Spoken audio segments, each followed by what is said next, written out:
duró poco. Y ahí creo que en el 73 fue una apertura, porque antes el ingreso era restringido, y fue por primera vez en mucho tiempo donde todos los sectores populares pudieron ingresar a la universidad e hicieron carrera. Muchos de los profesionales que ustedes tienen ahora han sido formados en esa universidad del 73, en esa universidad pública, popular e inclusiva.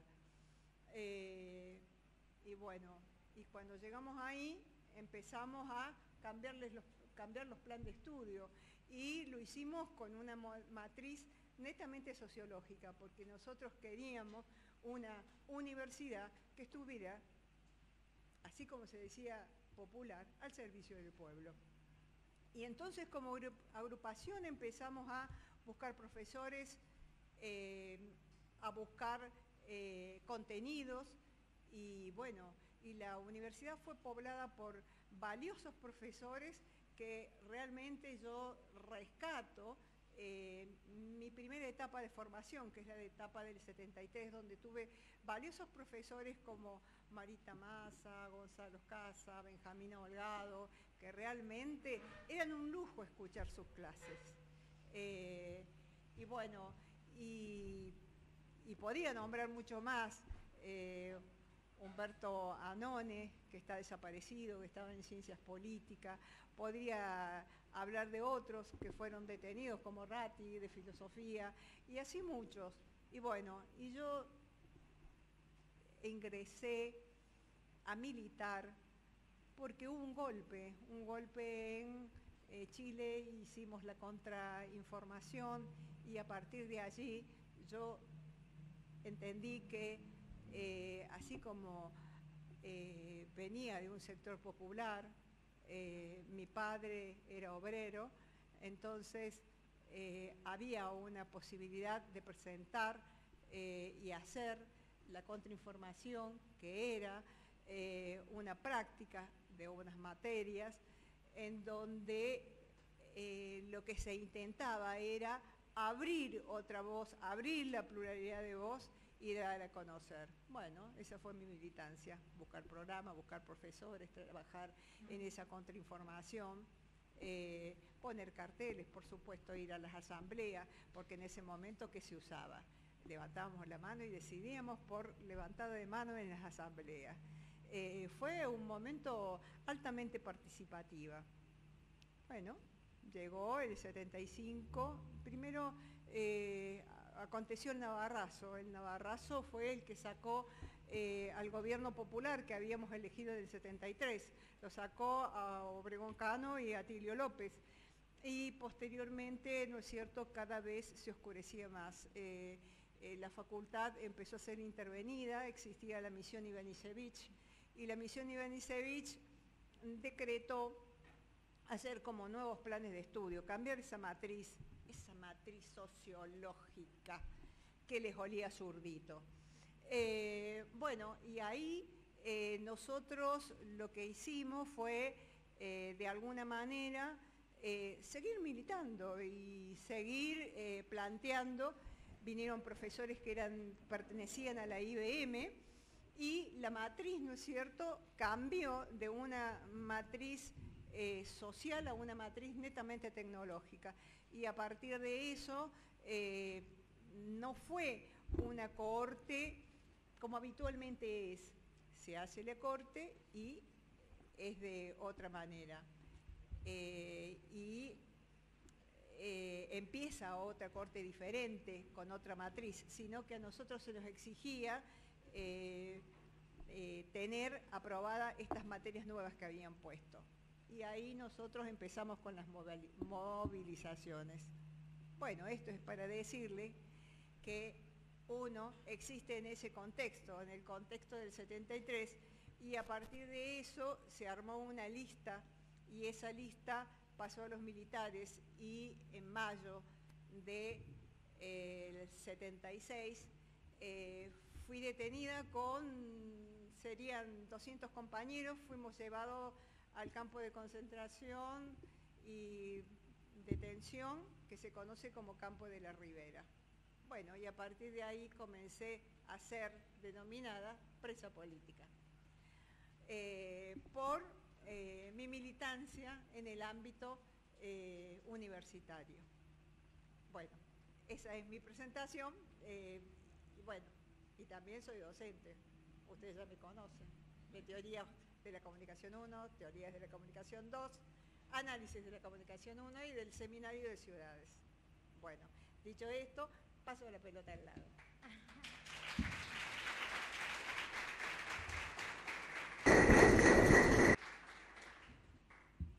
Bueno, gracias por la invitación. Compañeros de la Arcilla, del Centro Estudiante, me emociona escuchar esto de la Arcilla Hijos como organizaciones hermanas, porque efectivamente sí, es así, ¿no? Parte de quienes fundamos la Arcilla en el año final 96, ya éramos en ese momento militantes de Hijos Córdoba y fue como un impulso muy fuerte esta necesidad de traer esa discusión y esa demanda que en ese momento era contra la impunidad, ¿no? Piensen que son los años de la ley de obediencia de la vida, del punto final, de saber que los genocidas caminaban libres por las calles y cómo empezamos a sentir que eso tenía que tener una traducción en la universidad. Así que bueno, eso me gustó escucharlo.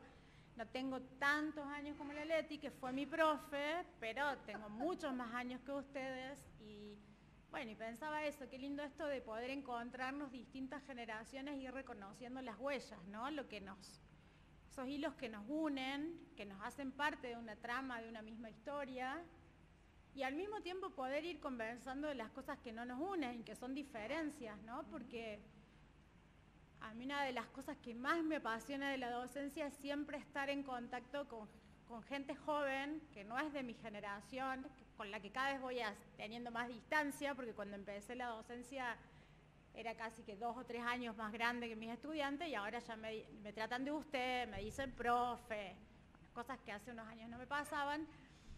Pero es súper lindo porque, bueno, en esto de la experiencia, ¿no? La experiencia como generación, que siempre es una, porque tiene que ver con la época, con un momento, con las preguntas y los desafíos de la época, que se comparten con otras generaciones porque vivimos todos en el mismo tiempo histórico, pero a la vez cada uno los vive desde esas memorias y esas trayectorias que trae. Entonces, a mí me encanta eso de la docencia, ¿no? Cómo ir conectando eso, y me encantó de esta actividad poder pensar que podamos conversar, porque una de las cosas que en este momento a mí más me movilizan y me conmueven es cómo hacemos para volver a hacer carne eso que para nosotros en los años 90 fue tan importante, que fue sostener esto de todos somos hijos de una misma historia, ¿no? Porque si yo me presento ya más individualmente, sí, yo obviamente tengo una historia diferente a la de la Leti, a la de la Cami, a la de cada uno de ustedes. Yo nací en el año 75, acá en Córdoba, como mi apellido. Y cuando yo tenía 2 años, los militares asesinaron a mi papá, que era militante político, y mi mamá cayó presa política también, hasta el año 84. Así que crecí, o sea, mi infancia estuvo muy atravesada, obviamente, por eso que llamamos dictadura, genocidio, en términos muy personales, digamos, ¿no? Crecí con una tía, que era la hermana más grande de mi papá, que se hizo cargo de mí y de mis 2 hermanas. Tengo 2 hermanas. Mis papás estaban muy confiados en la revolución socialista y creían que un aporte, además de estar en la militancia política, era traer hijos e hijas al mundo que disfrutaran esa revolución. Entonces somos 3 nacidas en el 75, en el 76 y en el 77, así de productivos. Mucha confianza en la vida, quiero decir, ¿no? También me gusta traer eso, más allá después de que nosotros sabemos cómo se fue desarrollando esa película, mucha confianza en la vida. Mi hermana más chica nació en cautiverio, acá en Córdoba. Mi mamá estaba embarazada, no lo conoció a mi papá, y yo obviamente no tengo recuerdos de mi papá. Yo tenía 2 años. Tengo sí algunas fotos, que atesoro un montón, y ustedes lo tienen que haber visto porque es una de las fotos que está ahí en el pasillo. Se llama César Jerónimo Córdoba, mi papá. Que yo nunca supe que había estudiado Ciencias de la Información o que se había inscrito en Ciencias de la Información. No sé si alguna vez estudió, pero claramente por su militancia política se anotó acá como un montón de gente cuando se abrió la carrera. Mi papá en realidad había estudiado muchos años o varios años de medicina, había dejado medicina y había empezado una militancia más sindical, que muchos estudiantes en esa época. Él venía de una familia muy humilde, se hacían lo que se convertían en proletarios, ¿no? Habrán escuchado. Parte del compromiso militante era proletarizarse. Entonces había dejado la carrera de medicina, que era su pasión, había llegado ahí hasta 3er año, y empezó a trabajar en la fábrica Perkins. Entonces, si ustedes lo buscan en las listas de desaparecidos y eso, le aparece como de desaparecido de Perkins. Pero ahora también hace unos años como desaparecido de acá, de Ciencias de la Información, porque hay alguien que insistía, que es esta profe, que decía, tu papá estaba anotado acá. Yo le decía, no puede ser, nadie de mi familia tenía ese dato. Y efectivamente apareció el legajo de inscripto, que para mí fue muy emocionante, porque además de haber estado muchos años acá y no haberme enterado, a pesar de haber armado las primeras comisiones, de haber estado yo en las primeras comisiones que recuperamos legajos de estudiantes de acá, nunca apareció el de él, aparecían otros, pero no el de él. Bueno, con mis hermanos, por ejemplo, conocimos la letra de mi papá en esa inscripción, que no la conocíamos, y una foto que no teníamos, ¿no? Así que eso fue muy lindo, y bueno, yo sentí como una conexión también que para mí fue muy, muy poderosa.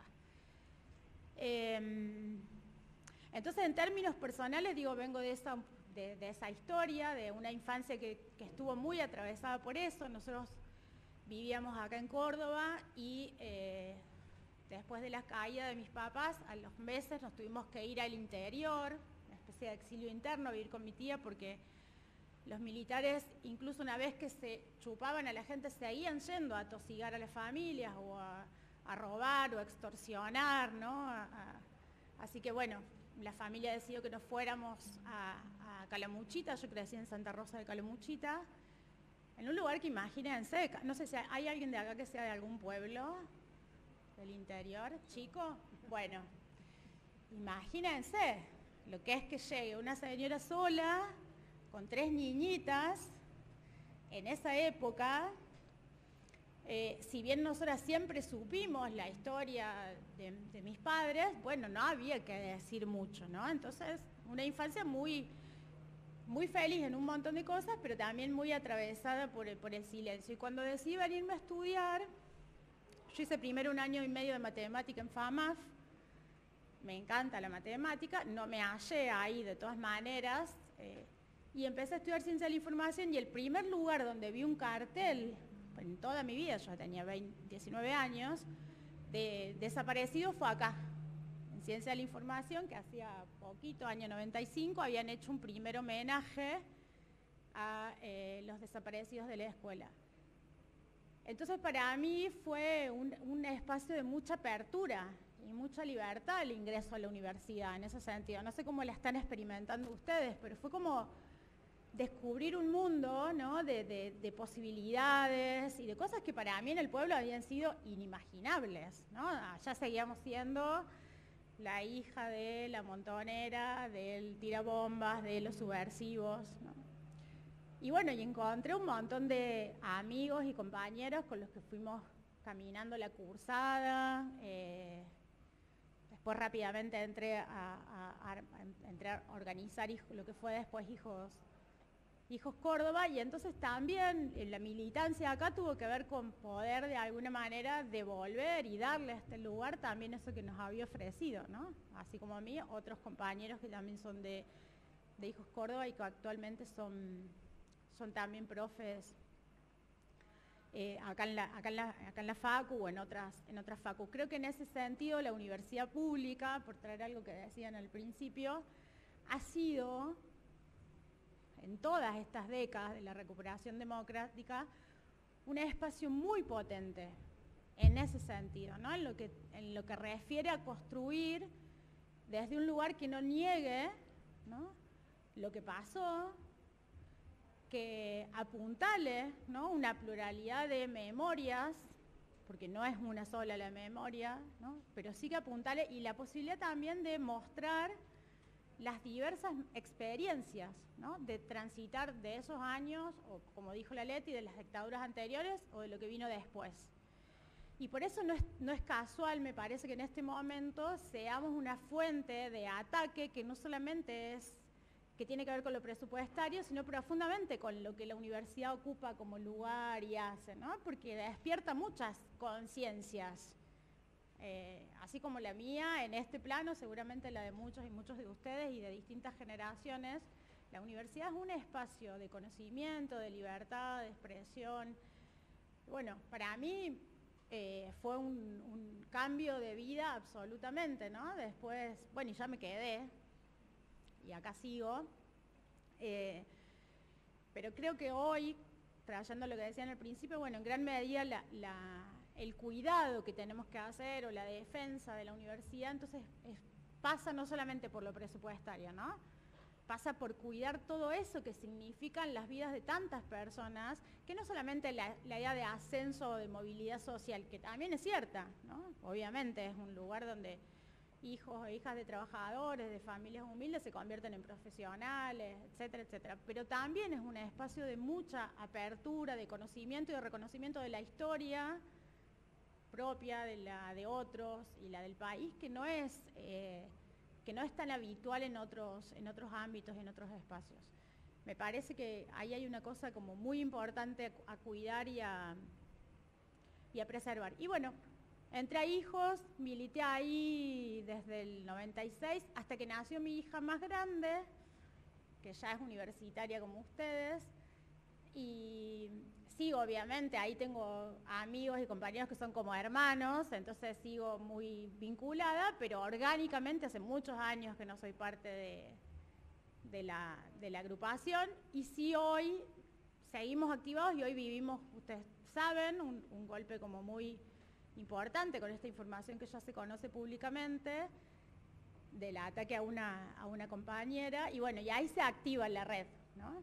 Digo, más allá de quienes están orgánicamente en la agrupación y quienes no estamos, sí se activa una gran red de hermanos y hermanas a nivel nacional de la que yo me siento parte y que me hace muy bien ser parte, sentirme cuidada y sentirnos cuidados y cuidadas ahí. Creo que eso también es otro desafío de este momento, construir esas redes de compañerismo, de cuidado, ¿no?, de amorosidad que no son menores en tiempos como esto. Y también milité en la Arcilla hasta que me egresé, fui consejera, quisimos cambiar el plan de estudio, quisimos hacer un montón de cosas que las distintas generaciones han querido hacer, no nos fue nunca bien. Bueno, y el año pasado volví a dar clases con mucha más presencia y actividad porque me apasiona, me encanta ver a algunos integrantes del equipo de investigación, ayudantes, alumnos. Creo que hay mucho poder acá en lo que yo aprendí, por lo menos en esta carrera, que es el poder de la palabra, ¿no?, el poder del decir, ¿no?, como acción. Así que bueno, esa es como mi presentación. Cam, paso. Bueno. Me pone nerviosa un poco hablar. Creo que estoy más acá porque me doy cuenta del rol que como joven que tengo y como que tenemos todos nosotros, de que en estos tiempos y esta coyuntura actual nos toca salir a defenderlos y a hablar de esto, ¿no? Para seguir conservando la memoria y seguir perpetuando el legado de los 30.000 compañeros y compañeras desaparecidas. Mi historia, y esto me atraviesa porque tengo una tía desaparecida que era estudiante como todos nosotros. Ella estudiaba ciencias económicas, acá al lado, y la desaparecen, digo desaparecida porque todavía no tenemos su cuerpo, esa historia en mi familia no está cerrada, ¿Por qué entra? Fue abanderada del Manuel Belgrano. Entra una lista de 19 estudiantes que la hizo Rigatuso y a los 2 días del golpe de Estado la desaparecen, se la llevan y por suerte a través de los juicios hemos logrado reconstruir su historia.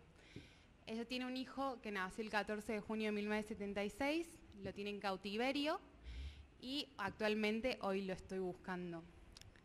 Mi abuela lo buscó la mitad de su vida y el año pasado se fue sin poder darle ese abrazo y acá, darle ese abrazo a su nieto. Entonces hoy me pongo acá que me da mucha vergüenza, estoy en Abuelas desde hace 3 años militando, pero bueno, siempre es más desde atrás y no poniendo la cara. Pero bueno, ahora siento que eso, como joven, como siendo presente y futuro de esta sociedad, nos corresponde asumir esa lucha, ¿no? Y ponernos a la altura de las circunstancias, ¿no? Y en esta coyuntura actual que se ponen en tela de juicio un montón de cosas, se están negando los 30.000 compañeros y compañeras desaparecidas, se está discutiendo si fue una guerra o si fue una dictadura, y eran cosas que creíamos que teníamos saldadas, pero se ve que no, se ve que tenemos que salir a explicar y a demostrar de nuevo todo esto, y además se está poniendo en juego también la educación pública, ¿no? Y creo que no es por algo, o sea, creo que la educación en ese aspecto se está poniendo y están reduciendo el presupuesto por una cuestión de que es un espacio donde nos reunimos los jóvenes y habilitamos a esto, ¿no? A juntarnos y a discutir y a organizarnos. Pero es que no nos quieren organizados, por eso están sacándole el presupuesto. No quieren que pensemos y usemos y reflexionemos y cuestionemos. Entonces, mi historia es mucho más corta porque soy mucho más joven, pero bueno, viene un poco desde ahí, ¿no? Estoy también en ese camino de descubrir cómo organizarnos y cómo salir a defender lo que le costó la vida a 30.000 compañeros y compañeras. Así que bueno, un poco por eso estoy acá, cortita, porque no sé mucho, no estoy acostumbrada a hablar, pero eso, ¿no? A buscar de qué manera y de demostrarles que todavía hay espacio, ¿no? De qué manera podemos salir juntados y organizados a defender lo que es nuestro, lo que cuesta un montón de años conseguir, porque cada derecho cuesta un montón de años ganarlos, pero cuesta muy poco perderlo. Estamos a 100 días de un gobierno nacional y ya se están tratando de bajar un montón de derechos, como la educación, como el aborto. Cuesta muy poquito tiempo perder un derecho, ¿no? Entonces, nada, desde ese lugar, como estudiantes, como estudiante, como todos ustedes, en mi familia desde muy chiquita me hablan de esto, pero también estoy rodeada de... No, eso, como que después me pongo a pensar y somos una generación que nos tocó nacer, por suerte, en la primavera de los derechos humanos, con un gobierno que amplió y que fortaleció y que luchó y que nos hizo ganar muchísimos derechos. Entonces, desde ese punto, y también un gobierno eso que nos habilitó a tener memoria, ¿no? A enseñarnos nuestra historia para no volver a repetirla, porque me imagino que Lili en su educación no tuviste la dictadura militar, y que nosotros, o creo que todos nosotros, nos los han dado, ¿no? Para no repetir el pasado. Y entonces no sabemos un poco lo que es no tener derechos. Y bueno, y ahora que todo está como temblando un poco y parece caerse,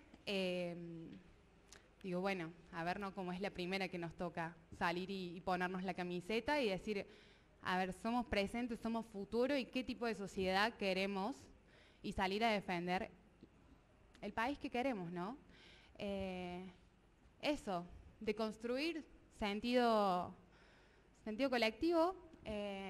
Como me enseñaron las abuelas y mis abuelas, siempre fue desde el amor, desde tratar de entender al otro y bueno, buscando eso, ¿no? Como hermanarnos un poco más y nada, y salir a defender lo que es nuestro, ¿no? Y que no nos quiten ningún derecho y seguir obteniendo más.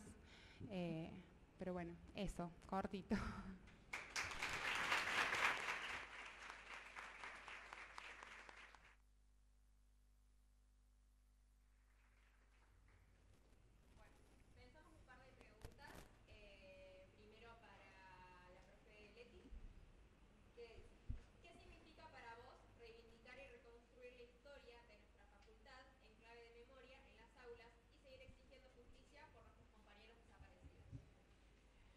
Bueno, yo tengo que decir que la forma que yo encontré para reivindicar lo que es la memoria fue primero a través de dar testimonio de lo que pasó.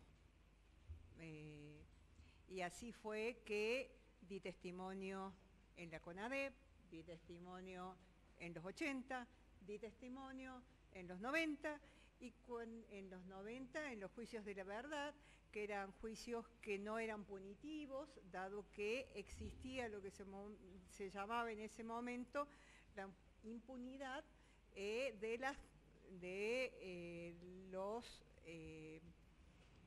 militares que habían cometido, ¿no es cierto?, delitos de lesa humanidad. Luego, allí todos los juicios quedaron como stand-by, solo siguió un juicio que tenía que ver con abuelas y los juicios de la verdad. Y en el 2003, ¿no es cierto?, se volvió a abrir, ¿no es cierto?, dado que por esta firma del convenio a nivel internacional, que estos juicios son de lesa humanidad y entonces no pueden nunca caer, se aprueba una ley del Congreso y nuevamente, ¿no es cierto?, se vuelven a hacer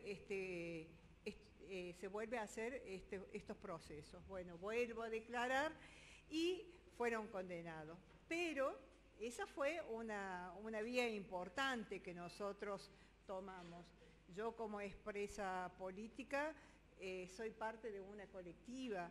En esa colectiva nosotros hemos decidido dar siempre testimonio. Es decir, ¿para qué?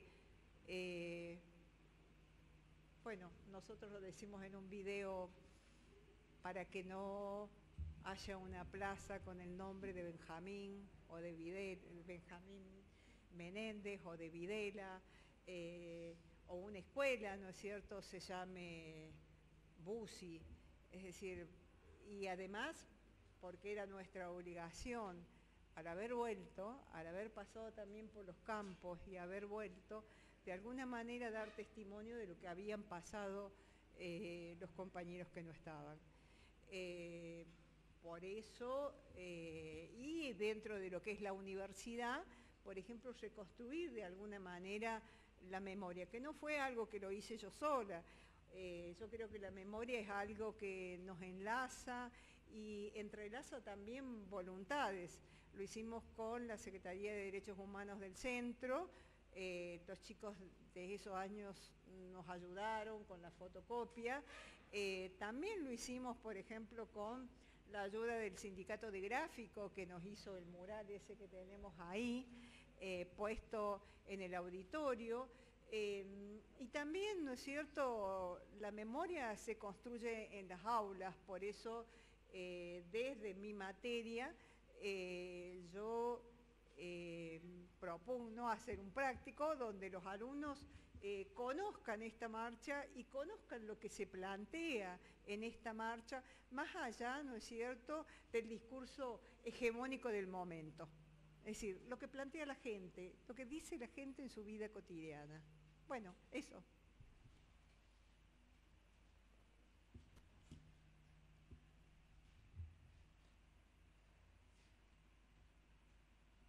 Bueno, ahora esta pregunta es para Lili. En nuestro rol como comunicadores responsables, atravesados por el contexto actual, ¿por qué es importante entender la comunicación como un derecho? ¿Qué es lo que se pone en juego con los discursos de odio? ¿Y cómo podemos seguir reivindicando la lucha por la memoria, la verdad y la justicia? Es un montón de cosas. Vamos a un teórico.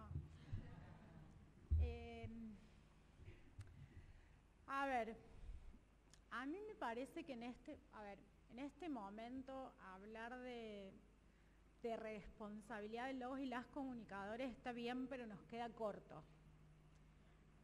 Creo que en este momento es volver a situarnos bueno, en algo que a mí me gusta pensar mucho en relación a la comunicación, que tiene que ver con la ciudadanía, ¿no? Con ser ciudadanos y ciudadanos de esta democracia. Trasciende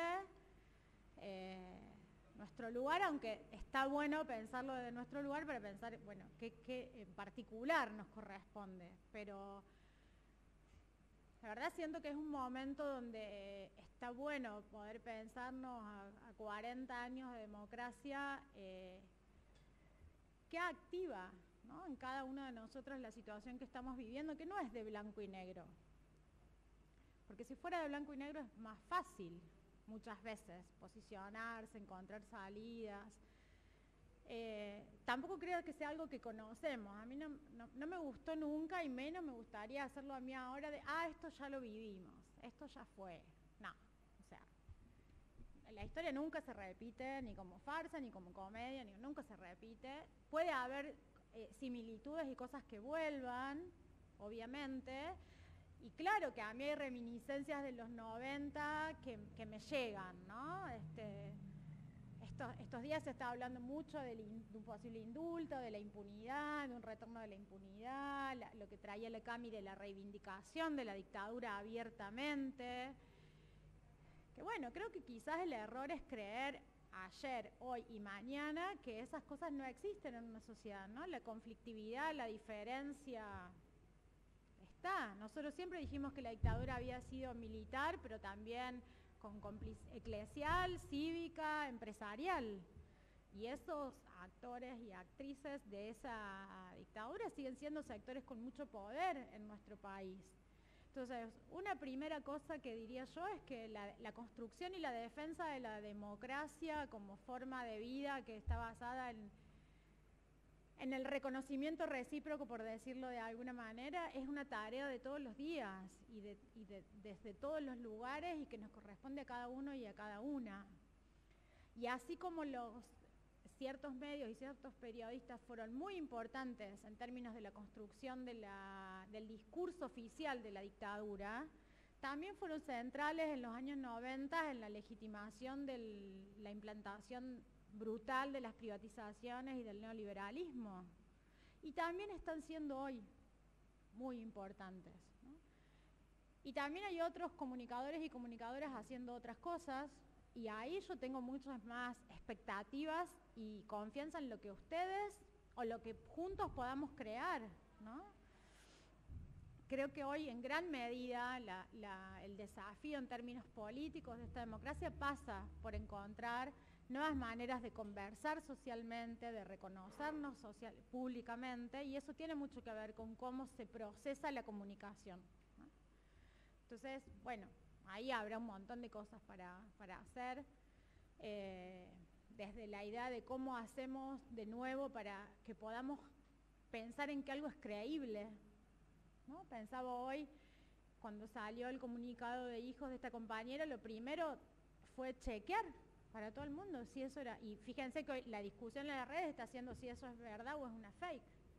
Bueno, una sociedad que no puede confiar en que hay hechos compartidos, más allá que después podamos tener opiniones e interpretaciones diametralmente opuestas sobre el hecho, pero decir esto pasó, bueno, eso es muy fuerte como ruptura de cualquier lazo social, ¿no? Bueno, entender la comunicación como un derecho significa eso, entender que hay información que se produce con determinados criterios y que hay una labor que está vinculada a eso.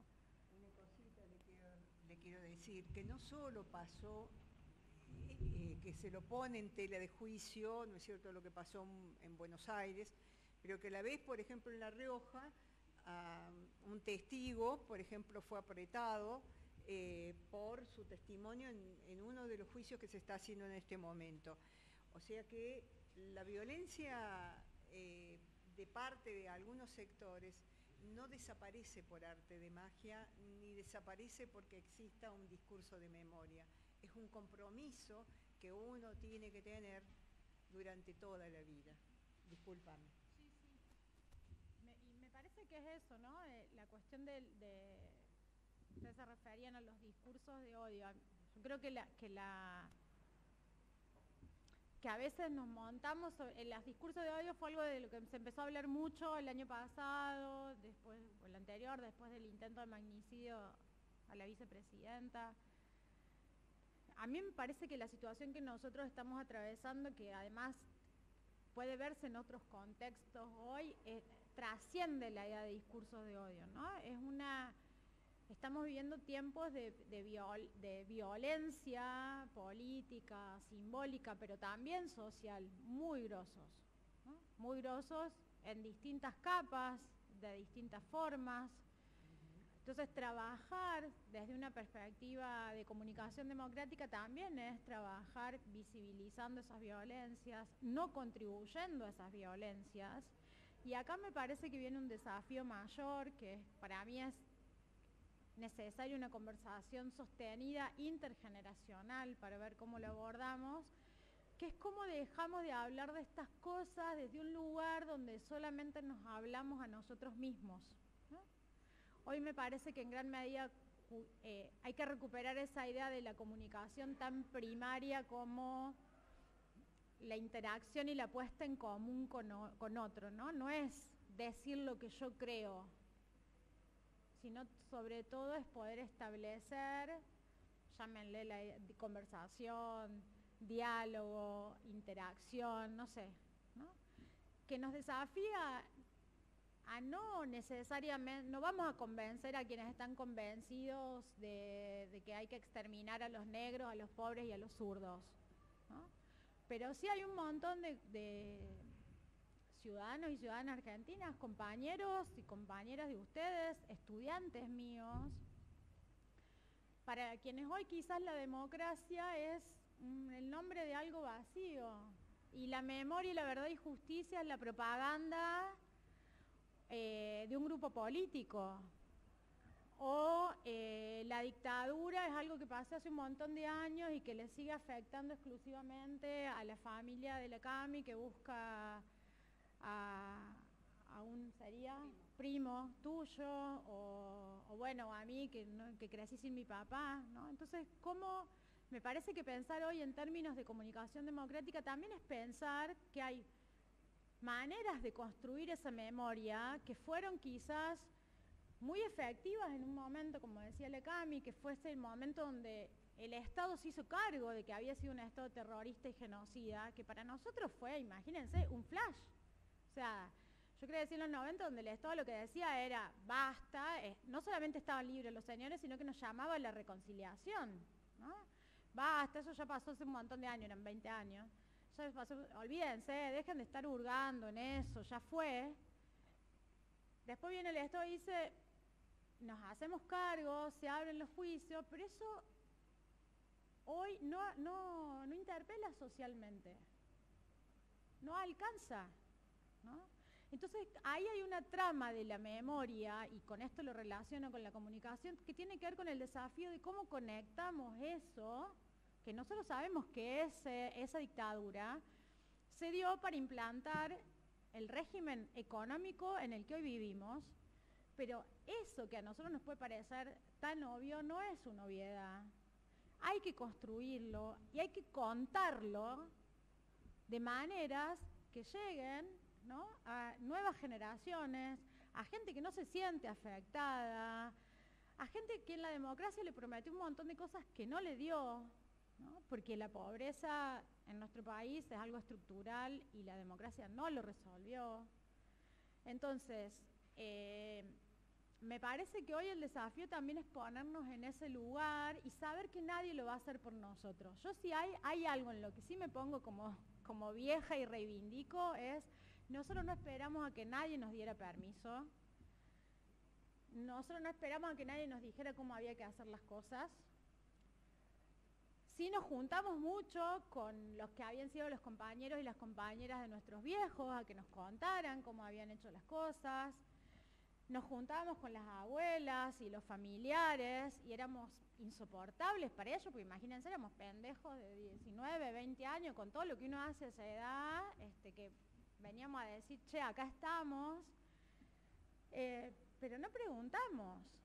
O sea, hicimos, y surge el escrache, que fue, si quieren, un giro, sí, en ese momento para visibilizar la impunidad, ¿no? Y no era que las abuelas y las madres no venían luchando con la impunidad, contra la impunidad, lo venían haciendo desde el 83.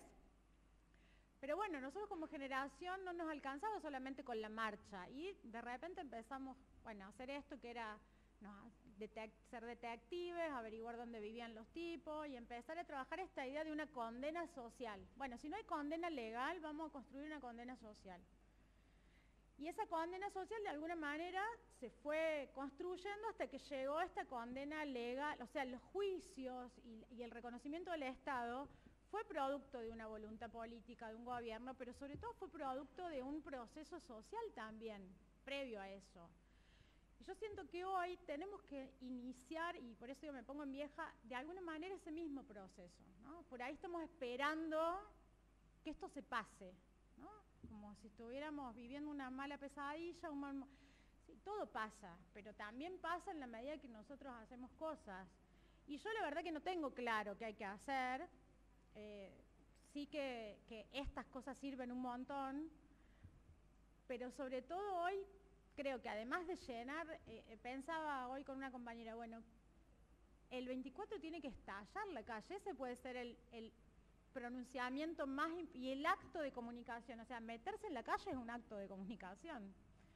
Ese es el acto de comunicación más contundente que podemos hacer, y no solamente meternos nosotros, sino decir, bueno, yo me comprometo a llevar a 5, a 10, a hablar con esa gente que a lo mejor no fue nunca a una marcha del 24 y poder construir las razones frente a esa persona, que no van a ser las mismas que frente a otra ni se acaban en una consigna. Para mí, como siempre, con esto cierro, la tarea de la comunicación también siempre es una tarea política, por eso doy política y comunicación. Y entonces, bueno, es encontrar hoy, ¿no?, esa trama, ese relato, esas imágenes que conecten a esos otros y esas otras que quizás hoy no se sienten que algo esté en riesgo más que sus propias vidas y su propia economía, con algo más grande que está en riesgo, que definitivamente es la vida democrática de nuestro país, ¿no? Eso.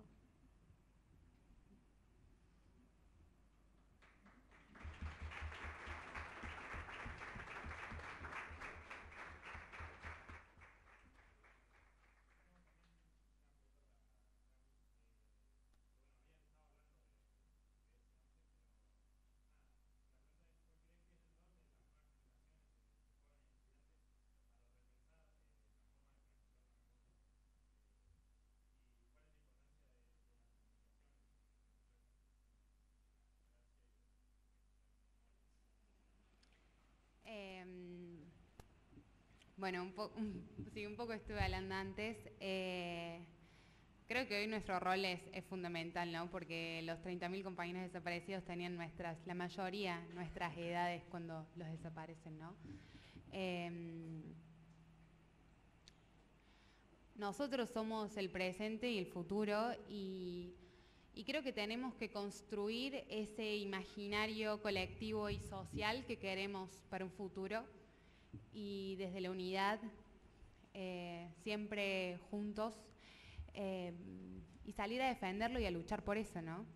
Hoy, no sé, yo lo pienso, y hoy nos toca que sea muchísimo más fácil de lo que le fue en el 76 a esos estudiantes, salir a defender, ¿no? Como que hoy tenemos una situación donde tenemos un montón de derechos que antes no estaban. Está muchísimo más difícil, aunque la veamos oscura porque es la primera vez que nos toca, pero la verdad que la tenemos bastante fácil, y yo siento que en ese punto no nos veo saliendo y comprometiéndonos con la democracia de la manera que nos tenemos que comprometer como generación. Entonces creo que nuestro rol hoy en la sociedad es fundamental, y por eso lo decía, ¿no? Por eso creo que hoy estoy acá hablando, y que es algo que nunca hago, ¿no? Como ver la manera de construir consenso colectivo, qué es lo que queremos como sociedad en un futuro, sin marginar a sectores, sino que tratar de comprender, ¿no? Porque no sé, yo pienso y digo, conozco un montón de gente, ¿no?, que votó este gobierno nacional, y no creo que la mayoría niegue a los 30.000 compañeros desaparecidos, que crea que torturar, desaparecer, matar esté bien, y que crea que fue una guerra. Entonces, tratar de comprender, ¿no?, eso, entender también que como nosotros no vivimos sin democracia, nunca se cuestionó durante nuestra vida, tenemos un montón de derechos, educación pública, gratuita, o sea,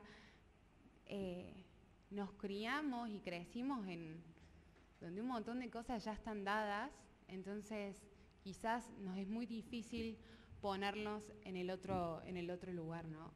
Pero sí ver la gravedad del asunto, ¿no? De que la democracia hoy sí está en peligro y antes de que suceda algo, eso, organizarnos sin marginar a nadie, desde el amor colectivamente, ir en busca de lo que queremos para un futuro como país, porque ese futuro además es nuestro, ¿no? Entonces, eso, yo creo que nuestro rol es fundamental, que nos toca responsabilizarnos y ponernos a la altura por el legado de esos 30.000 compañeros desaparecidos, 30.400, y eso, de salir a defender lo que conquistaron ellos, lo que conquistamos en parte también nosotros, y que no nos quiten nada y seguir avanzando.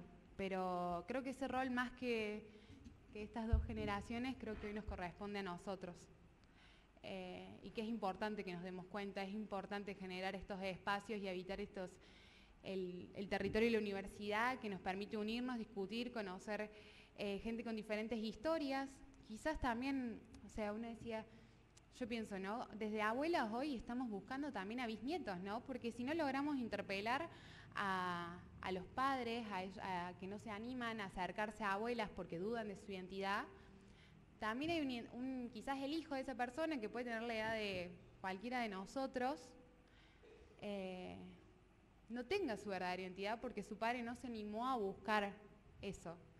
Entonces creo que de alguna manera sí nos llega, ¿no?, tratar de cuestionarnos esto, que pueda haber alguno de nosotros que tenga un abuelo desaparecido o abuela, y bueno, ¿no?, apropiarnos de esa historia, hacerla nuestra, porque creo que estamos como en un momento de eso pasó hace 40 años atrás, pero no, hasta el día de hoy estamos teniendo juicios, sí, hace 40 años, pero todavía hoy estamos pagando todo eso, ¿no?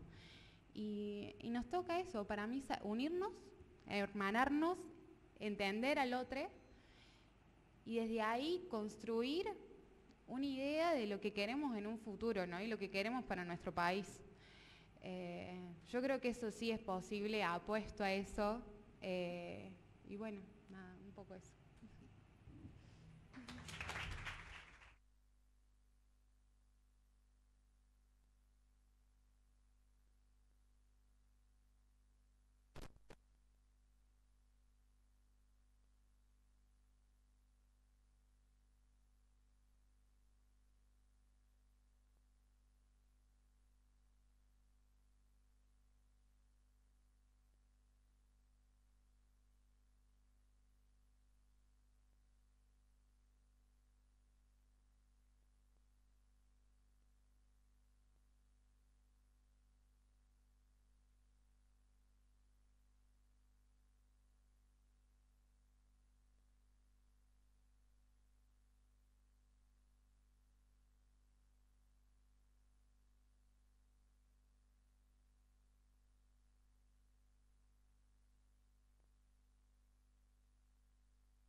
una de las cosas que aprendí es a pensar junto con otros.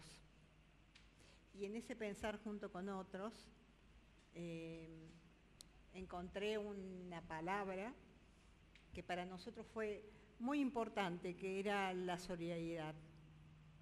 Esa solidaridad, aún estando en las situaciones más adversas, nos permitió planificar una vida y crear vida ahí donde no podíamos crearlo. Esa experiencia a mí me enseñó muchas cosas para la vida posterior, porque cuando volví a la democracia, aún existía la teoría de los dos demonios. Y mucha gente nos decía, por algo será, y los que volvíamos acarreábamos más que un currículum vitae, un prontuario. Entonces eso era algo que se pesaba. Y también donde estuvimos dijimos, junto con otros tenemos que crear vida. Entonces uno no tiene que detenerse en el odio, en la amargura, qué es lo que te inmoviliza, qué es lo que hace que no puedas dar ni pensar un paso diferente y un paso adelante. Yo creo que lo más importante es siempre estar juntos con otros. Y eso significa estar juntos en la calle, eso significa estar juntos en la universidad, eso significa estar juntos con los vecinos y poder planificar cosas que nos benefician a todos, porque por lo general son cosas que tienen que ver con las necesidades que se nos presentan y ahí tiene que ver, ¿no es cierto?, con los derechos que reclamamos y tienen que ver con las libertades que aún nos faltan.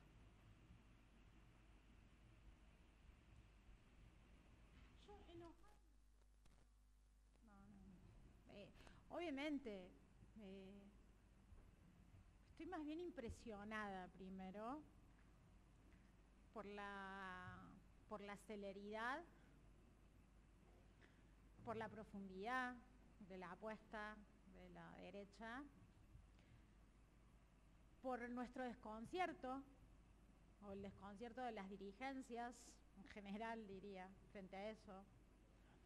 En eso me parece que estamos en un momento muy distinto a los 90, porque la dirigencia política estaba en la suya como ahora, pero por abajo había una trama social mucho más politizada, no sé si organizada, pero sí politizada. Entonces, eso yo hoy no lo veo, veo como todo más roto, más fragmentado, bueno, que tiene que ver con el neoliberalismo, ¿no? Digo, más allá de las claves más locales del proceso, también uno ve que, bueno, las derechas de estas características, y eso sí no deja de impresionarme, ¿no? No porque yo nunca creo que en lo social haya algo irreversible, jamás me comí ese viaje. Y trato por el oficio de la comunicación de estar siempre con las orejas muy abiertas, y yo diría que este proceso de desafección a la democracia, de desencantamiento con ciertas cosas, ya tiene sus años. O sea, Milei no es un fenómeno, es un proceso que por lo menos del 2015 en adelante se viene alimentando, de distintas maneras. Entonces, lo que a veces me enoja que no podamos, me da impotencia más que enojo. Esto es decir, bueno, ¿por dónde empezamos? ¿Por dónde agarramos? Y bueno, y me aferro de estas cosas que vuelvo a sentir, bueno, son las que sirven, son las que importan, ¿no? Y lo otro es la cuestión del cuidarse, ¿no? Creo en las militancias, en la política. Creo que quizás, voy a ser un poco políticamente incorrecta. Vos dijiste que lo ibas a hacer, pero no me pareció para nada lo tuyo. Yo sí voy a ser un poco más políticamente incorrecta. Creo que en los últimos años, quizás porque cuando estás en el poder o ligado al poder es más fácil entender a la política como disputa de poder. Y nos olvidamos de la otra parte de la política, que es que la política es un hacer con otros, esto que trajo la Leti, ¿no? Y para mí son como los dos andariveles en lo que anda la política, ¿no? Sí, es construcción de poderes, son cargos, son instituciones, son normas, pero todo eso es vacío si no tiene que ver con un actuar colectivo, ¿no? En eso yo soy muy arendtiana. Y me parece que nos hemos olvidado en los últimos años mucho de eso. Y lo que se hizo fuerte fue lo otro. Pues bien, no queda otra que recuperar ese andarivel con mucha fuerza, porque a esto que se apropió además con la legitimidad, con la legalidad, digamos, de ese poder de ese poder más duro, de ese poder institucional, de ese poder para incluso llevarse puestas las instituciones. Bueno, para mí hay una parte que se va a contraponer y que me alivia cuando funciona, ¿no? Que no se le apruebe el DNU, que uno ve que hay ciertas reacciones, ¿no? Que los gobernadores dicen, que ahí hay un freno. Pero el freno más fuerte, que es el freno cultural, que nosotros sabemos que es el que amasa, el que sedimenta lo social, bueno, ese se construye en ese actuar con otros. Y ese actuar con otros, claro que empieza con los que están cerca, con los que piensan más o menos como yo, que está bueno cuidarse, recuperar esto que decía la Cami, la unidad, el compañerismo de las militancias, el encontrarse incluso en las diferencias. O sea, eso se perdió muchísimo y a esto no va a ir cada orga por su lado, no. Y después con los que no están cerca. Eso es para mí la tarea. Y entonces cuando me empiezo a enojar, o sobre todo, como decía, me empiezo a impresionar o me desconcierto, me pongo a hacer, que es como la terapia, digamos, del día a día. Por eso volví a dar clase, dejé la gestión política en la Facultad de Sociales, que estaba ahí, volví a dar clase, porque bueno, confío en eso, ¿no? Para mí algo que lo aprendí de las abuelas y que lo tengo muy presente siempre que lo puteo a Milei y trato de, nada, tengo bronca, sí, a veces sí la tengo, pero algo como que me rescata siempre y que me dijeron mi abuela y las abuelas y que ellas lo tienen muy presente es que el odio destruye. Y lo vemos, Milei es la personificación del odio, ¿no? Del odio, de la bronca también de mucha gente, ¿no? De mucha gente de no llegar a fin de mes, de no tener un plato sobre la mesa, de no poder comprarse una casa. Milei es la bronca de mucha gente que destruye un montón de cosas, ¿no? Las abuelas desde ahí nunca fueron, son mi mayor ejemplo y mi mayor faro. Siempre fue desde el amor, ¿no? Desde el amor hacia sus hijos, hacia ese nieto que buscan. El amor hacia la patria, hacia el país. Entonces, cuando me agarra bronca, trato de volver a eso, de decir como que desde el odio no voy a construir nada. Que voy a construir si me junto con otros como hicieron ellas. Desde el odio individual nada, tipo no, todo es con amor y colectivo, ¿no? Y bueno, eso, o sea, como siempre que me agarra bronca trato de volver a eso. Lo puteo bastante porque me da bronca, pero trato, ¿no? Que ver que desde ahí no voy a hacer nada, no voy a cambiar nada. Eso.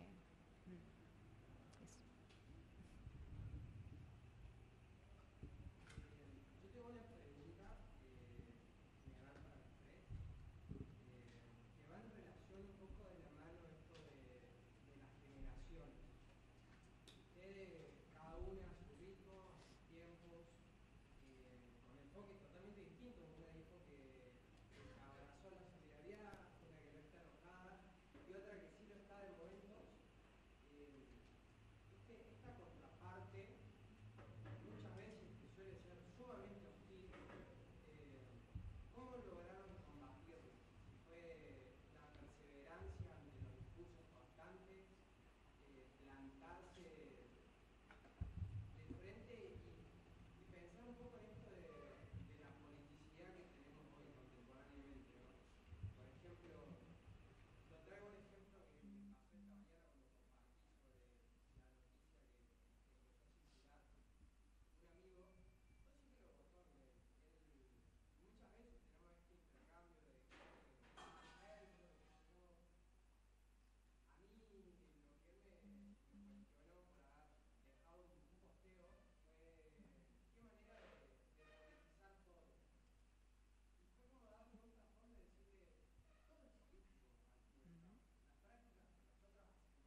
evidentemente ya hay un desconocimiento, me parece. Y yo creo que las redes, el WhatsApp, el Twitter, nos entrenan para un discurso en disputa. A ver, no quiero decir ninguna frase no muy académica, pero siempre como que estamos compitiendo a ver quién tiene la última palabra. Vos podés poner otra frase más tosca ahí. Entonces eso también, en esta confrontación constante, siempre nos hace perder de vista que junto con otros yo puedo intercambiar y puedo construir algo. Nosotros, cuando estábamos adentro, hablábamos hasta con las celadoras y le decíamos y hablábamos y hablábamos y hablábamos. Es más, hablábamos en plural y nos decían que no teníamos que hablar en plural, que teníamos que hablar individualmente. Cuando yo salí, salí también con una capa de sospecha. Entonces, yo lo que traté era de insertarme, y un buen día se me prendió la lamparita, de acá me corrieron, yo acá voy a volver. No fue fácil. El primer tiempo es como que también con las otras que acá habitaban la universidad, también pensaban que yo podía ser de tal manera o tal otra, hasta que me conocieron, hasta que vieron por dónde iba. Yo creo que en esto uno no tiene que tener un discurso confrontativo, aunque yo me caracterizo por tenerlo y ser muy chicanera cuando quiero serlo. Es mi mayor defecto. Pero uno creo que tiene que aprender a pensar en esto que dice Spinoza, lo que puede un cuerpo y lo que podemos junto con otros cuerpos. Nadie sabe. Tratar de recuperar eso. Te pusiste existencialista, filosófica. Me gusta porque cuando te escuchaba, para mí la palabra, o una de las palabras potentes es coherencia. Vos la trajiste, pero a veces estamos en la idea de que la coherencia tiene que ver con los valores y la mente y no es solamente eso, ¿no? Construir coherencia es construir coherencia entre lo que pienso, lo que hago y lo que siento. Y traer esa palabra coherencia y que está relacionada con algo de la autenticidad, a mí me parece muy potente hoy en política, incluso para confrontar estas derechas, ¿no? Que en gran medida muchos reivindican auténticas. Yo me acuerdo que cuando ganó Bolsonaro, una profe de Brasil, colega, que empezó a hacer una investigación por qué entre los jóvenes de sectores populares pobres de Brasil había sido tan votado este señor, que hablaba de matar a los pobres, a los jóvenes pobres. Y una de las razones, si no la principal, era, porque dice de verdad lo que cree, ¿no? Hay una sed de autenticidad en la política que creo que yo he tratado, vos decís, en la trayectoria, he tratado de ponerme desde ese lugar siempre, como de ser coherente. Y eso a veces te lleva a que no te vaya muy bien en muchas cosas, pero también para mí tiene una fuerza que en momentos como estos sirve un montón. Ayuda un montón, te sostiene un montón personalmente y te sostiene en las redes que se van construyendo desde ese lugar. Entonces, una para mí es esa, la coherencia, ¿no? Digo lo que pienso, actúo en función de lo que digo y estoy alineada también emocionalmente en eso. Entonces, por eso traigo lo de la emoción, porque no es menor lo de la emoción en la política. No es que ahora que el giro emocional y las redes, no. La potencia de la emoción lo trajo la Leti con Spinoza, las pasiones, ¿no? El tema es que, bueno, frente a la pasión del odio que alimentan estas derechas, claramente la respuesta no puede ser el odio, ¿no? Como decían las abuelas. Bueno, ¿cuál es? Bueno, es el amor, pero no el amor del te doy la rosa, el amor romántico, no, el amor que se compromete, que se embarra, que se banca el conflicto, las contradicciones, como el amor en una pareja, en la familia, en la vida misma, con uno mismo, ¿no? O sea, el amor con uno mismo tampoco es fácil, si lo sabremos las mujeres, ¿no? Lo difícil que es el amor con una misma. Entonces, bueno, a mí me parece que una palabra es esa, la de tratar de sostenerse en eso, que a veces sale fácil y a veces es mucho más difícil, a veces el contexto te tienda, a veces te da ganas de tirar la toalla. Yo en estos días he escuchado a muchos compañeros decir, y compañeras, otra vez tenemos que explicar. Y bueno, sí. O sea, esa es la política, esa es la vida. No es. ¿Quién te dijo que tenés algo ganado? ¿Cuándo nos creímos eso? O sea, ni que viviéramos en el... De repente nos volvemos místicos y creemos que la fuerza del cielo está a favor nuestra. No, o sea... Se trata de eso, de un conflicto permanente, de tratar de ir avanzando en eso, de tratar de ser buena gente en eso. Y eso empieza sobre todo con los que tengo al lado, digamos. Y me parece que eso hoy tiene una fuerza muy grande en este momento, donde todo te invita, porque no es solamente Milei el que nos invita a eso, todo te invita a convertirte en alguien que va por la suya, le pisa la cabeza al resto, ¿no? Entonces, bueno, sostenerse en eso me parece que es un montón. Y lo otro, lo que decía la Cami, que me encantó que le traiga a ella la palabra, no es casual, el futuro. Yo siento que parte de la fuerza que perdió nuestro relato, por usar una palabra muy de la década ganada, o de nuestra cosa de los derechos humanos, es que es un discurso que se vive como anclado en el pasado. Y no hay modo de que una sociedad avance, de que se politice, si no tiene que ver con el futuro. O sea, la política tiene fuerza si tiene que ver con el futuro, si no es conservadora. Para mí perdió rebeldía. Entonces, bueno, Esperanza. eso que dice la Cami, ¿cuál es el futuro? ¿Qué es lo que ustedes, qué es lo que... No me jubilen tampoco, espero que me queden por lo menos unos, no sé, 30 años, de 20 y pico de años de buena vida. Bueno, ¿qué queremos? O sea, también este es un mundo, como dicen algunos teóricos, donde nos resulta imposible imaginar nada por fuera de este realismo capitalista en el que vivimos, ¿no? Esta idea de que es más fácil imaginarse el fin del mundo que el fin del capitalismo. Bueno, ¿qué nos vamos a imaginar? ¿Qué prometemos? Porque sí, el sueño de los 30.000, pero el sueño de los 30.000 hoy no es una promesa de futuro.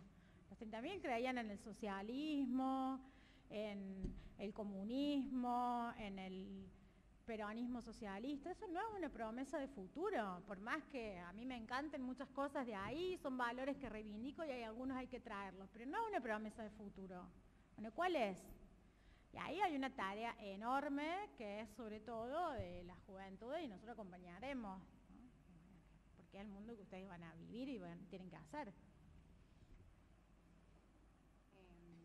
Me fui un poco. No, para mí que todo el tiempo me llegan esos mensajes también, así que contabas, discutiendo, que también lo veo súper agresivo. Me sale tratar de ponerme en el lugar del otro, un poco. No, en realidad me sale primero la puteada, sí.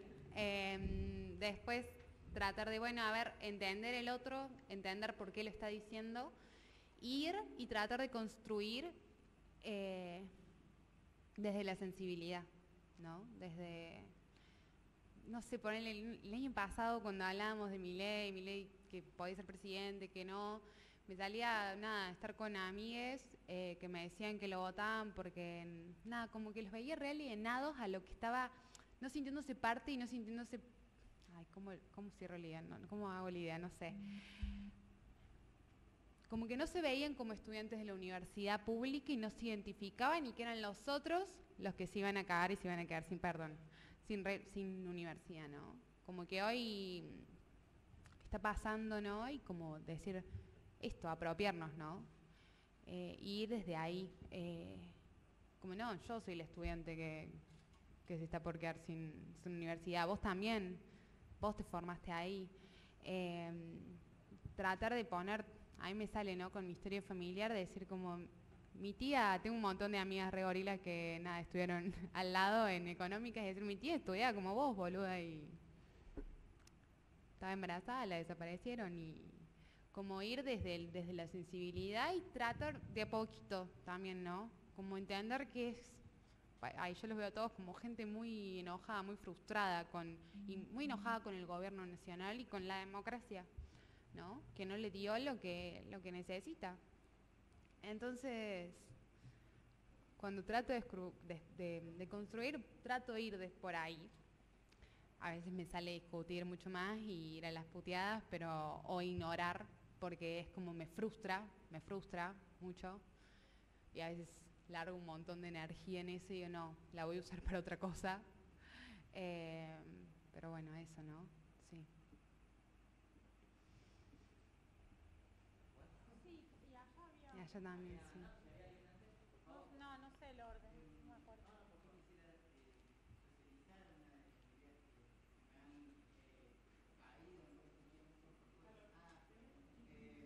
No te escucho, perdón.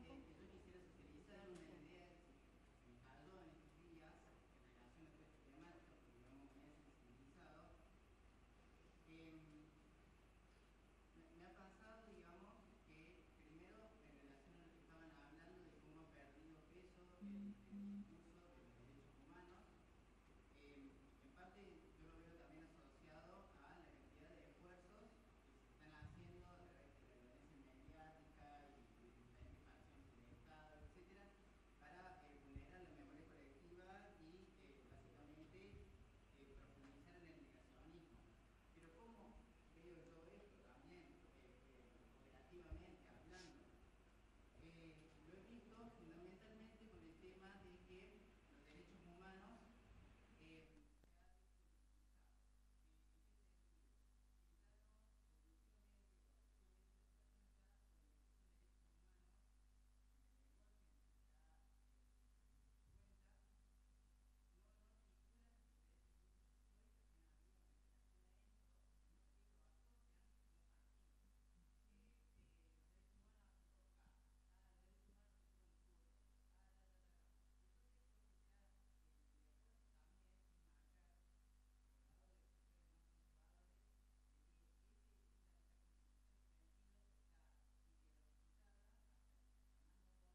se construyó esa cifra? Sí.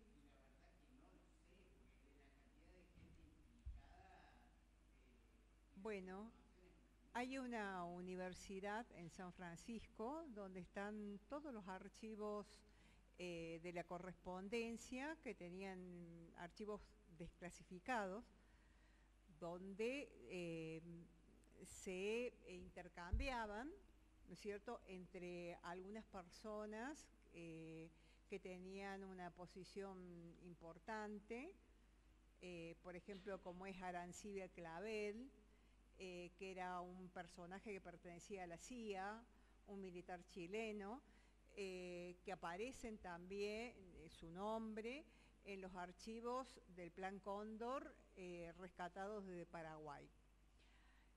Esta persona en junio del 78 dijo que había habido, oficialmente le habían comunicado a los militares argentinos la cifra de 20.000.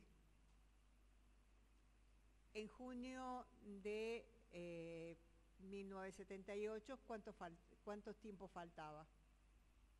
5 años y medio. Entonces, durante ese tiempo hubo más caídas porque en el 78, por ejemplo, había postas que cuando algún militante aparecía a ver un partido, ahí nomás lo levantaba. Pero además de eso, estuvo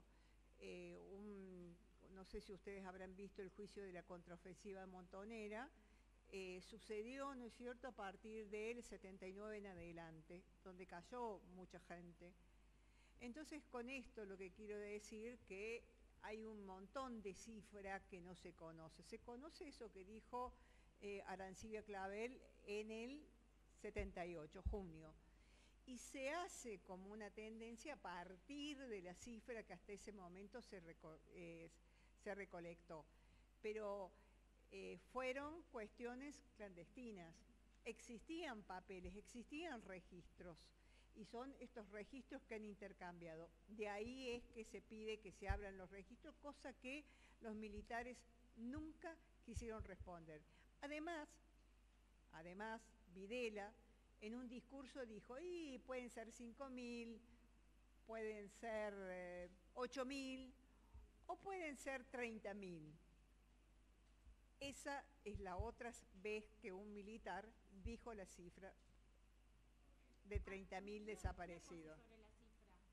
A mí que estudié matemática me encanta, pero yo la resolvería más fácil. O sea, esto que dice la Leti por un lado en su historia, no sabemos la cifra porque los militares no le dicen. O sea, lo que sabemos es lo que se ha podido reconstruir desde las víctimas.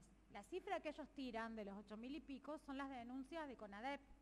Esa es la cifra que defiende Villarruel, la de la CONADEP, que levanta esas denuncias. ¿Vieron la peli 1985? ¿Vieron el contexto en el que se levantan esas denuncias? O sea, no solamente que había un esfuerzo enorme y voluntario de ese grupo de fiscales y de trasera y ese grupito de jóvenes como ustedes ayudándolo, sino terror de los sobrevivientes. Dirá, o sea, ninguna garantía. Mi mamá en esa época que hizo la denuncia ante CONADEP, porque denunció, todavía tenía libertad condicional.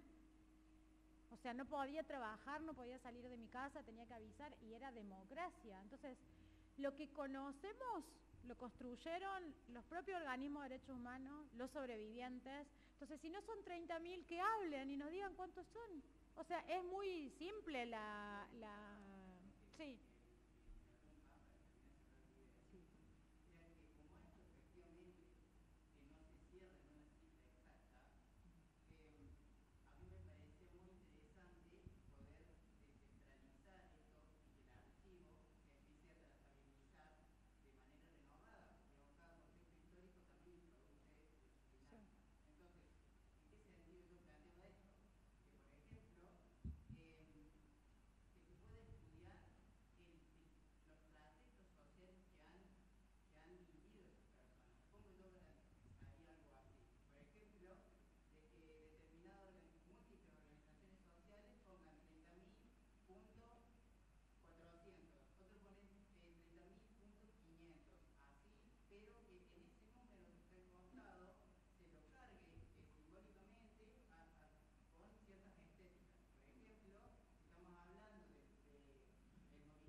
¿Cómo te llamas vos? Santiago, a vos te va a interesar mucho conocer la base que se llama presentes. Hay una base que se llama presentes. Cuando nosotros empezamos en Hijos a laburar para los juicios de la verdad, que fueron estos primeros que mencionaba la Leti, que fue muy discutido si meterse o no, porque eran juicios que estaban basados en la impunidad. O sea, no se podía condenar, pero por lo menos íbamos a saber la verdad. Por eso llamaron juicio de la verdad. Se armó una comisión en Hijos que se llamaba Legales y que trabajó después con abuelas y trabajó con todos los organismos, y unos compañeros que son informáticos empezaron a armar una base que es la primera base unificada. No había una base unificada de todas las desapariciones, asesinatos, etcétera, en la dictadura. Y hace unos años, Hijos cedió esa base, o sea, ¿qué sería? La propiedad intelectual de esa base al Estado Nacional.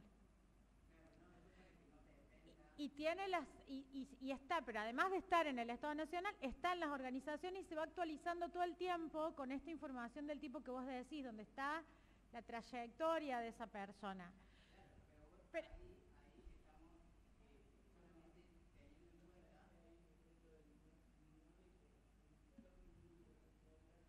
Lo que pasa...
Ha sido muy dificultoso, porque las detenciones en el 76 fueron clandestinas, no existía un lugar donde vos ibas y estaban todos anotados. No era así.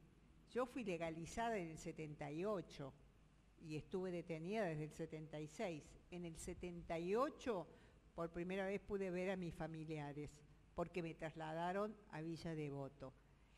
Con lo que te quiero decir, que no era todo tan transparente, y eso quienes vienen y te piden, por ejemplo, cifras precisas, listas concretas, lo saben.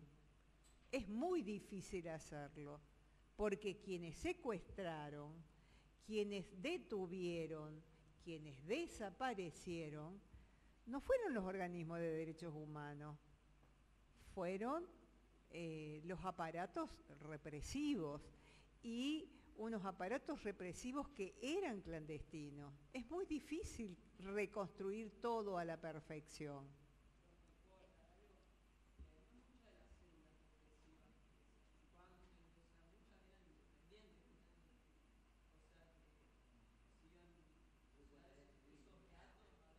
Había una cuestión centralizada que era el 601. Era un plan sistemático.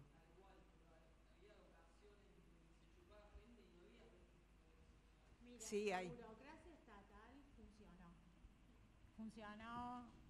Nosotros encontramos, cuando empezamos a hacer estas investigaciones, que les digo, memos, que los militares, incluso en la actividad clandestina, la burocracia sigue funcionando. Esa debe ser una de las cosas que el Estado no modifica ni siquiera en sus momentos de excepción.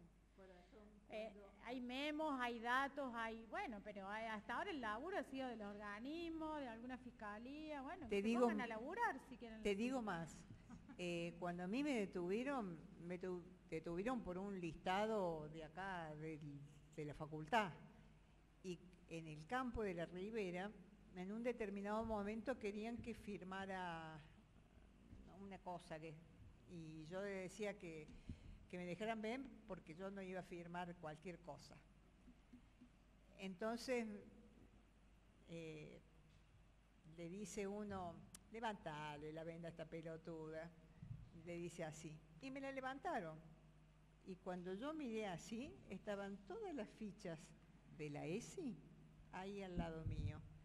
Es decir, ellos tenían un registro, se movían de una manera organizada, no eran cuestiones al azar. Lo que pasa que la metodología que ellos tuvieron no es la metodología que manejamos nosotros, sino es la metodología que manejaron ellos. Y digo, hasta el día de hoy, por ejemplo, en la abuela se sigue trabajando de tratar de reconstruir cada historia, ver las coincidencias y tratar de armar el plan sistemático y la organización que tenían ellos. Pero es muy complicado, o sea, no nos dieron nada, no tenemos registros más que los compañeros que nos faltan. Entonces, sí se trabaja todo el tiempo en eso, ¿no? Y más de esto que de los 20.000, que eso, que es solamente hasta una fecha, o sea, el gobierno de Videla que termina en el 71 fue el terrorismo de Estado y el que mató el gobierno más cruel, ¿no? La parte de la dictadura más cruel. Si quiere decir después, ya con las denuncias que hacían a madres y abuelas, se empezó a parar y la dictadura comienza a aflojar con la desaparición de personas, aunque continúan, pero se está trabajando hasta la actualidad, 40 años después se está tratando, ¿no?, de reconstruir todo eso, y desde abuelas también se hace porque todavía nos faltan personas, nos faltan nietos, ¿no? O sea, como es algo que hasta la actualidad, pero es muy difícil cuando no tenés nada o tenés muy poco. Ese panel que está ahí en el auditorio, en el aula principal que tenemos acá en la facultad, no fue una cuestión que nos dieron, así hecho, estos fueron los detenidos, no. Eso se hizo a partir de ver cuáles eran los listados de inscripción que no existen, por ejemplo, en el año 75 ni en el año 76. Entonces, la primera parte la cruzamos con base de datos de la Secretaría de Derechos Humanos a nivel nacional, con los datos que tenían en la Secretaría de Derechos Humanos a nivel provincial, con datos de la CADU, que era una base de datos hecho en el extranjero, con datos hechos también, ¿no es cierto?, en el extranjero por familiares de desaparecidos. Es decir, entonces se cruzaban esas inscripciones con estos datos para ir detectando. Y bueno, de esa manera después se veía si coincidían en esa base de datos que tenía la facultad el documento con el otro documento. No fue fácil hacer esa lista, porque en ningún momento tuvimos una información servida. Fue una construcción de mucho y durante mucho tiempo, y que aún, como dijo acá Camille, se sigue, ¿no es cierto?, actualmente construyendo, alimentando, porque está ahí ese mural, pero ¿quién te dice que el día de mañana no aparezca otro? Seguramente, está totalmente abierta esa posibilidad. Hago una moción de orden. Hay dos ahí, compañeros, que levantaron la mano. No sé si hacemos esas dos juntas y ya cerramos. Así no nos quedamos solas acá.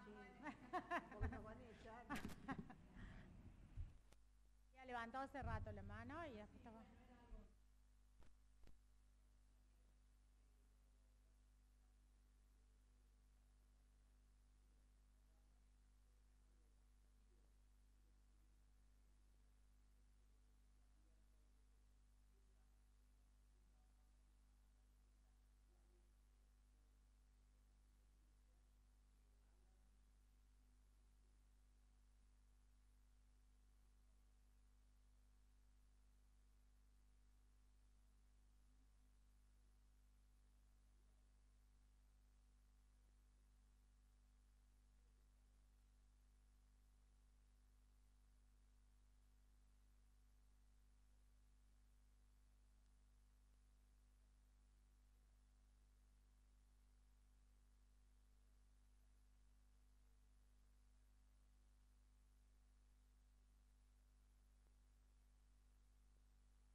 eclesiástica y empresarial, porque eso es muy importante. No fueron solo ellos que vinieron y tomaron el gobierno, ¿no?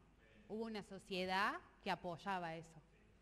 Para mí eso es muy importante tenerlo presente hoy en día, ¿no? Que hay una sociedad que respaldó y apoyó eso.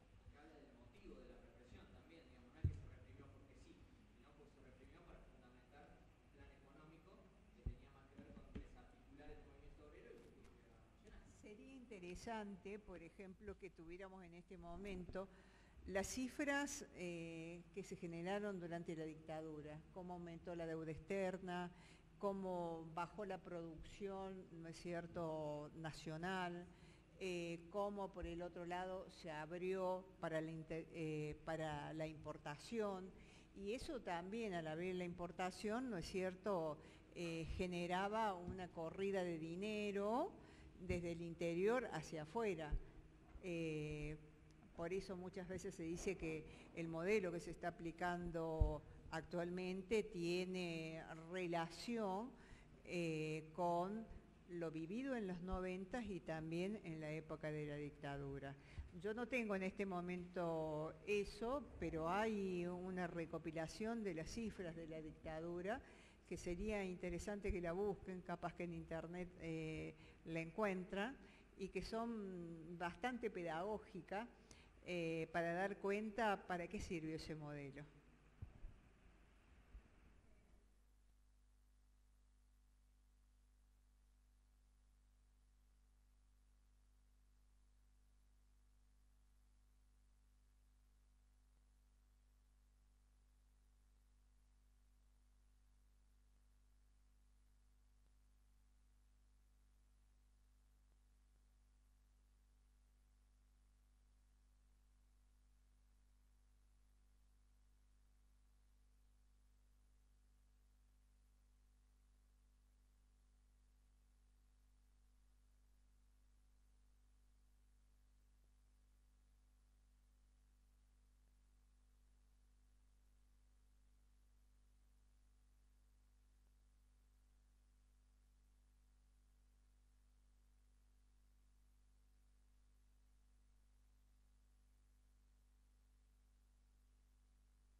me gusta la palabra que trajo el compañero que se fue, que es puente.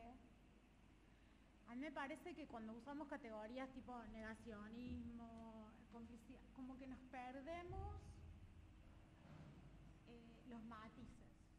Yo hace un rato decía, no, nunca es en blanco y negro la historia, salvo que nos sintamos que estamos en una guerra. Y creo que justamente la apuesta de la democracia es transformar eso que puede derivar en una guerra en una tramitación de los conflictos que reconozca que la vida de cada quien vale, ¿no? Entonces, si estamos en esa, que creo que quizás sea una diferencia hoy, para mí es un parteaguas, ¿no?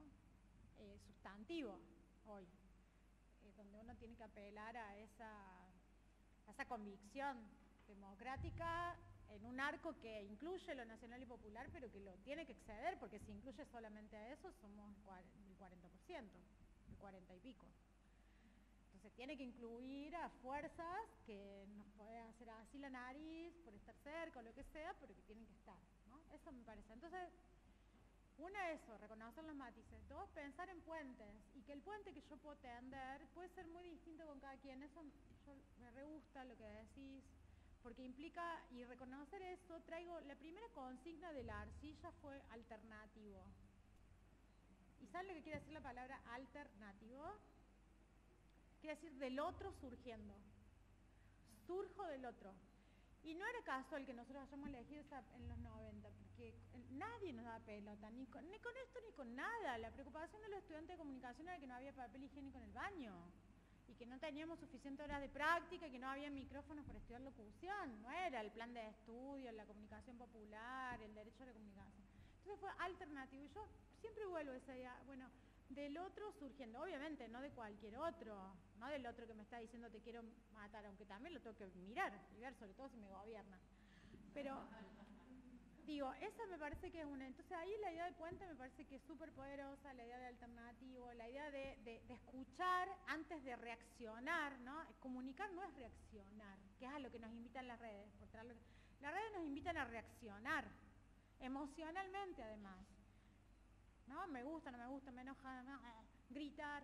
No, bueno, hoy escuchar, pausar, ralentizar. Yo estoy muy en esa onda, no soy hippie, nunca lo fui, no me prendo en esa, pero desacelerar, ¿no?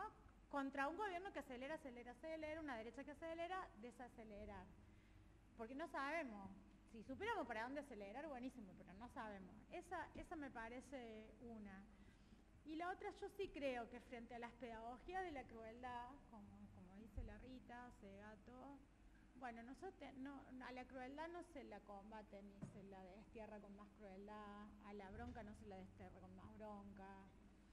Y ahí, bueno, a mí me parece que vos dijiste, me pongo poética, bueno, es que la poesía puede ser muy revolucionaria, ¿no? Tenemos un montón de compañeros desaparecidos que eran grandes poetas.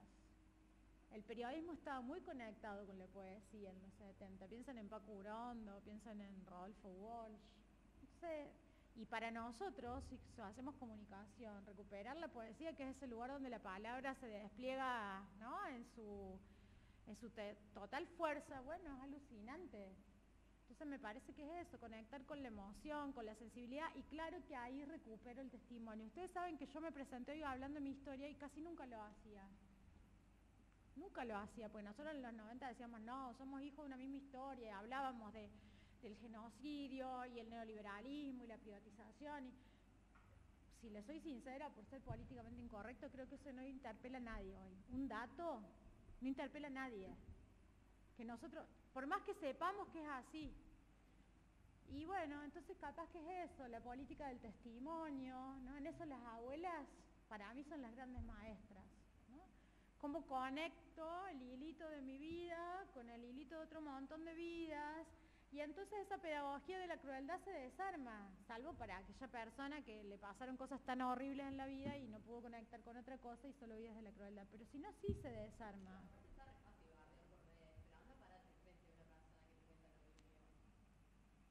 Pero también tenemos que estar dispuestos a escuchar otros dolores, y acá voy con lo último que creo que no es muy choto, que fue creernos que de alguna manera también se usa desde la derecha, que es nosotros fuimos las víctimas, los sufrientes. No, o sea, Primero que toda la sociedad sufrió la dictadura. Segundo, ¿quién de ustedes no tiene un ser querido que haya muerto? Todo. O sea, el dolor es una de las... La pérdida es algo tan humano como la vida misma. Entonces no es que somos los organismos de derechos humanos, los afectados por la dictadura, somos los únicos dolientes de esta sociedad. Y hay muchas maneras de ser dolientes de esa dictadura. Los pobres son dolientes de esa dictadura. La gente que no tiene para comer es doliente de eso. Entonces, ¿cómo hacemos? Los puentes tienen que ser así de grandes. Si no, decir solo memoria, verdad y justicia es así chiquito hoy para lo grande que tenemos que conectar. Parece.